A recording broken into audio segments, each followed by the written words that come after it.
I burnt my house down. It started with me trying to be productive for once, which in hindsight should have been my first warning sign. I decided to make grilled cheese at 2 a.m. because apparently that's when ambition strikes. I put the pan on the stove, turned the heat on, and then, this is important, sat down for just a second to watch one YouTube video.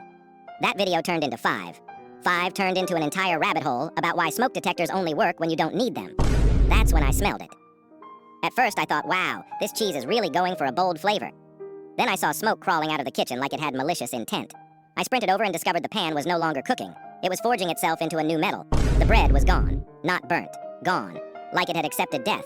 I panicked and did what every rational human does. I threw water on it. Instantly, the stove went angry. Flames shot up like the house took that personally. The fire alarm started screaming like it was auditioning for a horror movie, and suddenly every bad decision I've ever made flashed before my eyes.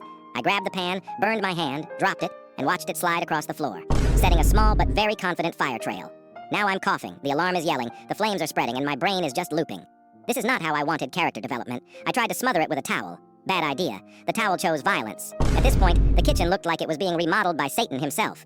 I finally remembered the fire extinguisher we had, buried under random junk because of course it was. I sprayed it everywhere, including myself, the wall, the fridge, and probably my dignity. The fire eventually went out, but the damage was done. Smoke everywhere. Cabinets blackened, ceiling toasted.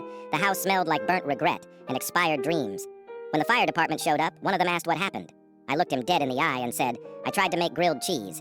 He nodded like he'd heard this exact sentence ruin lives before. The house didn't completely burn down, but half of it looked like it had been through a war zone. Insurance was mad, my family was disappointed in that very quiet way, and I'm now banned from cooking without supervision. All because I thought I could multitask. To this day, every time I smell grilled cheese, my fight or flight response activates.